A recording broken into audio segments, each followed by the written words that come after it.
ठीक है, तो आज की इस वीडियो में हम लोग क्या कवर करने वाले हैं। आज की इस वीडियो में हम लोग मैथ आर्य सटवाल बुक से क्लास 7 एक्सरसाइज 5A का क्वेश्चन नंबर 3 से लेकर 5 तक के क्वेश्चंस को सॉल्व करने वाले हैं।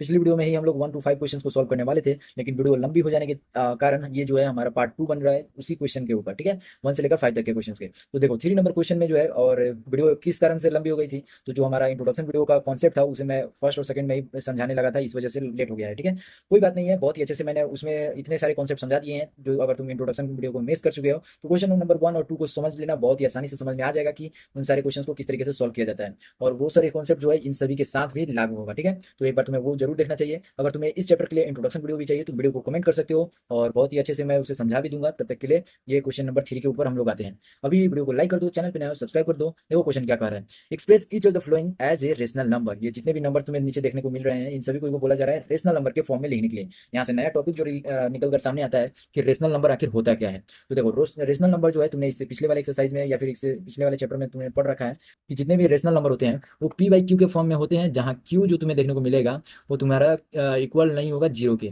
और ऐसे जितने भी फॉर्म देखने को मिलता है वो रेशनल नंबर। देखो यहाँ पे ये जो वर्ड यहाँ से यहाँ तक लिखा जाता है, ये बहुत बच्चे को मैंने नोटिस किया है कि बहुत बच्चे जो है कंफ्यूज रहते हैं कि सर इसका क्या मतलब हुआ। और ये चलो तो एक पल के लिए मान भी लेते हैं कि अगर 2/3 अगर दिया हुआ है तो जितने भी फ्रैक्शन होंगे उन्हें हम लोग रेशनल नंबर कह पाएंगे। ठीक है, तो इसमें थोड़ा सा कंफ्यूजन कम होता है, लेकिन ये जो वैल्यू है इससे बहुत ज्यादा कंफ्यूजन होता है।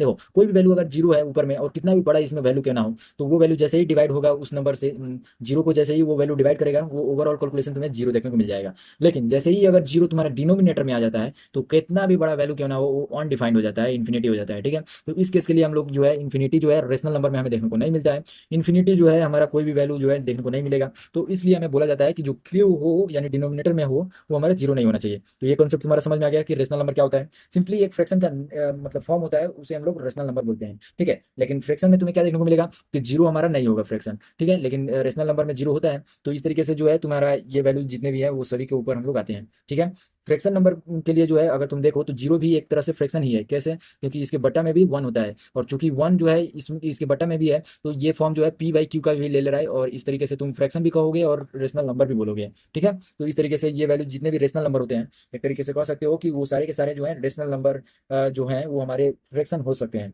ठीक है, अब आते हैं क्वेश्चन के ऊपर। पर है 2/3 जो है उसका पावर 5 है, यानी पावर नोटेशन हमें 5 देखने को मिल रहा है। तो इसे हमें रेशनल नंबर में तोड़ना है, बेसिकली इसे मल्टीप्लाई करते जाना है और इस वैल्यू तक ले आकर छोड़ देना है, जिसके बाद जो है हमारा वैल्यू फुल मिल जाए इन इन सभी को एक साथ मल्टीप्लाई करने के बाद। तो देखो 2 को कहा जा रहा है 5 टाइम्स मल्टीप्लाई करने को, 2 इंटू 2 कर दिया, ये वैल्यू हमारा 3 इंटू 3 इंटू 3 इंटू 3 5 टाइम्स हो गया। 2 2 जा 4, 4 2 जा 8, 8 2 जा 16, और 16 2 जा 32। तो ये वैल्यू 32 हो गया ऊपर में। 3 3 जा 9, 9 3 जा 27, 27 3 जा। अगर इसके आगे कैलकुलेशन करने में तुम्हें दिक्कत होगा, वैसे मैं बता देता हूँ, 27 3 जा 81 होता है, और 81 3 जा जो है 243 होता है। ठीक है, यहाँ पे हम लोगों ने लिख लिया पहले। अब देखो यहाँ तक तो ठीक है, 27 तक हमको मालूम चल गया कि यस सर हो गया। अब देखो 27 इंटू 3 कर लो, 3 7 जो है 21 होता है, 1 लिख लिया। 2 जो है हमारा कैरी हो जाएगा, 2 3 जो है 6 होता है, या फिर 3 2 कहो, वो बात वही है। तो 6 और जो हमारा 2 कैरी आया था वो हमारा 8 बन जाएगा। तो यहाँ पे तुम्हें 81 देखने को मिल जाएगा। अब देखो 81 को 3 से मल्टीप्लाई करना है, तो यहाँ पे तुम्हें कितना देखने को मिलेगा, 3 1 जा 3 और 8 3 जो है 24 देखने को मिलेगा। तो ओवरऑल कैलकुलेशन मैंने जितना बताया था उतना ही है, 32/243, और यही तुम्हारा इस क्वेश्चन के लिए रिक्वायर्ड आंसर हो गया। अब देखो क्वेश्चन नंबर 2 के ऊपर देखो क्या कर रहा है। माइनस में 8 जो है 3 टाइम्स अपने आप को मल्टीप्लाई कर रहा है, और 5 भी 3 टाइम्स अपने आप को मल्टीप्लाई कर रहा है। तो ये देखो वैल्यू जो है ये 8 8 जा जो है ये हमारा 64 हो गया। 64 जो है पॉजिटिव में आएगा, और ये वैल्यू हमारा निगेटिव में मल्टीप्लाई होगा। तो चूंकि पॉजिटिव ये वैल्यू है और ये वैल्यू निगेटिव है, तो ये अंत में जो है हमें निगेटिव दे देगा। और 8 4 जा जो है 32 होता है, 32 लिख दिया, कैरी जो है 3 हो गया। 8 6 जा जो है 48 होता है, और 3 जो है उसे 51 बना दिया। तो 512 जो है वो हमारा निगेटिव में इसके लिए हो गया। न्यूमरेटर हम लोगों ने ये वैल्यू लिख दिया, डिनोमिनेटर में ये वैल्यू जो है मल्टीप्लाई हुआ तो 25 दे दिया। 25 इंटू 5 किया, 5 5 जा 25 होता है, 5 लिख दिया। 5 2 जा 10, और 2 जो कैरी था 2 वो हमारा 1 ने 25 बना दिया। तो ये वैल्यू हमारा इस क्वेश्चन के लिए रिक्वायर्ड आंसर हो गया। सेम क्वेश्चन जो है 3 है, 4 है, 5 है, 6 है, 7 है, 8 है, इसी तरीके से करते जाओगे सॉल्व हो जाएगा। देखो मैं इसमें से जो है आसान आसान को पहले कर दे रहा हूँ, जो भी तुम्हें डिफिकल्ट लगेगा उसे मैं बता दे रहा हूँ। देखो मैंने तुम्हें सेकंड नंबर क्वेश्चन में बहुत सारे ऐसे कॉन्सेप्ट बताया है जो इसमें लाइव होगा। ठीक है, माइनस में 1 है। अब देखो इसे तुम मल्टीप्लाई करते जाओगे 9 टाइम्स। ठीक है, तो वो तुम्हें देखने को मिलेगा या तो पॉजिटिव या तो निगेटिव। अब तुम कंफर्म कैसे कहोगे कि वो निगेटिव होगा या पॉजिटिव होगा? तो देखो इसका पावर तुम्हें 9 देखने को मिल रहा है, और 9 एक ऑड नंबर है। तो जब भी तुम्हें ऑड नंबर जो है पावर में दिखे तो तुम क्या कहोगे कि उसका जो भी वैल्यू निकल कर आएगा, वो अगर निगेटिव में नंबर दिया है तो निगेटिव निकल कर आएगा, और पॉजिटिव में है तो वो तो खैर पॉजिटिव होगा ही। ठीक है, और अगर यहाँ पे 9 9 ना होकर 8 रहता तो वो वैल्यू जो है पॉजिटिव देता, ठीक है। तो ये वैल्यू हमारा अगर पॉजिटिव हो जाता तो जो भी तुम्हें वैल्यू देखने को मिलेगा वो यहाँ पे इस केस में माइनस में 1 ही देखने को मिलेगा। तो माइनस में 1 ये हमारा आंसर हो गया। देखो यहाँ पे भी सेम केस है, माइनस में 1 जो है 5 टाइम्स मल्टीप्लाई हो रहा है, तो 5 टाइम्स मल्टीप्लाई होगा तो 1 हो गया, और यहाँ पे माइनस में है तो माइनस में 1 हो जाएगा। क्यों माइनस में हो जाएगा? क्योंकि 5 जो है एक ऑड नंबर है, ठीक है। और वहीं पे अगर हम लोग 2 को मल्टीप्लाई करते 5 टाइम्स तो हमें देखने को मिलेगा 32। हम लोगों ने इसमें आते आते पहले ही देख लिया था, ठीक है। अब देखो ये केस में भी तुम्हें 3 टाइम्स 1 को मल्टीप्लाई कर रहा है, तो इसमें माइनस प्लस की बात नहीं की गई है, तो 1 हो गया। अब देखो 6 इंटू 6 कर दो, ये वैल्यू हमें देखने को मिलेगा 36, और 6 फिर से मल्टीप्लाई हुआ, 6 जा तो 36 होगा, 3 कैरी हो गया, 6 3 जा 18, और 3 जो है 21 हो गया, 216 जो है इसको इसमें तुम्हें आंसर देखने को मिल जाएगा। तो 1/216 जो है इसका आंसर हो गया, ठीक है। अब देखो जरा यहाँ पे जो तुम्हें ये वाला आंसर देखने को मिलेगा इसका कितना होगा, और इस बचा क्या क्वेश्चन हमारा इसका, और इसका आंसर देखना है। तो देखो यहाँ पे तुम्हें देखने को क्या मिल रहा है, माइनस में 13/11, तो माइनस में 13, तो 13 इंटू 13 कर लो, और ये वैल्यू जो है तुम्हारा माइनस में है तो माइनस में दोनों में हो गया, ठीक है। 11 इंटू 11 कर दो, ये वैल्यू जैसे ही तुम निकालोगे इसको इसको मल्टीप्लाई करके वो वैल्यू 169 देखने को मिलेगा। ये निगेटिव इसके साथ मल्टीप्लाई होगा नेगेटिव के साथ तो पॉजिटिव वैल्यू बन जाएगा, यानी 169 जो है तुम्हारा वैल्यू हो जाएगा प्लस में। और ये 11 इंटू 11 करोगे तो 121 देखने को मिलेगा, तुम चेकआउट कर सकते हो, ठीक है। इस केस में और इस केस में देखो क्या हो रहा है, -3 जो है 4 टाइम्स मल्टीप्लाई हो रहा है। यहाँ पे जो पावर तुम्हें देखने को मिल रहा है वो इवन नंबर है, सॉरी यहाँ पे 3 है माइनस में, और इसका जो पावर जो है तुम्हें पॉजिटिव में है देखने को मिल रहा है 4, और 4 जो है एक इवन नंबर है। तो चूंकि ये वैल्यू निगेटिव में है तो ओवरऑल जो वैल्यू हमें देखने को मिलेगा वो पॉजिटिव में देखने को मिलेगा, ठीक है। 3 इंटू 3 किया 9 हो गया, 9 इंटू 3 किया 27 हो गया, 27 इंटू 3 किया 81 हो गया, तो 81 ऊपर हो जाएगा। और बाई में जो है हमें 2 को 4 बार मल्टीप्लाई करना है, तो 2 इंटू 2 कर दिया, ये तुम्हारा 4 दे दिया, 4 2 जा 8, 8 2 जा 16, तो ये वैल्यू हमें 16 81/16 हमें आंसर दे देगा, ठीक है। उसी तरीके से लास्ट जो हमारा बच गया इस केस के लिए, माइनस में 4 जो है 3 बार मल्टीप्लाई होगा, और 7 जो है इस केस में मल्टीप्लाई हो जाएगा 3 टाइम्स, ठीक है। तो ये वैल्यू हमारा 7 इंटू 7 कर दिया। यहाँ पे देखो ये वैल्यू इसके साथ मल्टीप्लाई होगा फिर निगेटिव बना देगा, तो ये वैल्यू 64 इंटू में 4 हुआ तो ये वैल्यू कितना दे देगा, तो 64 इंटू में 4 करके चेक आउट कर लो, ये वैल्यू 6 हो गया, और 6 4 जो है 24 होता है, और 24 और 1 जो है 25 हो जाएगा, 256 दे देगा, ठीक है। तो इस केस में तुम्हारा 256 निगेटिव हो जाएगा, और यहाँ पे इसको इसको मल्टीप्लाई किया तो 49 हो गया, और इंटू में 7 किया तो ये वैल्यू तुम्हें देखने को मिलेगा कितना, तो 7 3 जा जो है सॉरी 7 9 जा जो है 63 होता है, 6 कैरी हो गया। यहाँ पे 7 4 जा जो है तुम्हें देखने को मिलेगा 28 में अगर तुम 6 को ऐड कर दिए तो ये वैल्यू देखने को मिलेगा 334 देखने को मिलेगा, ठीक है।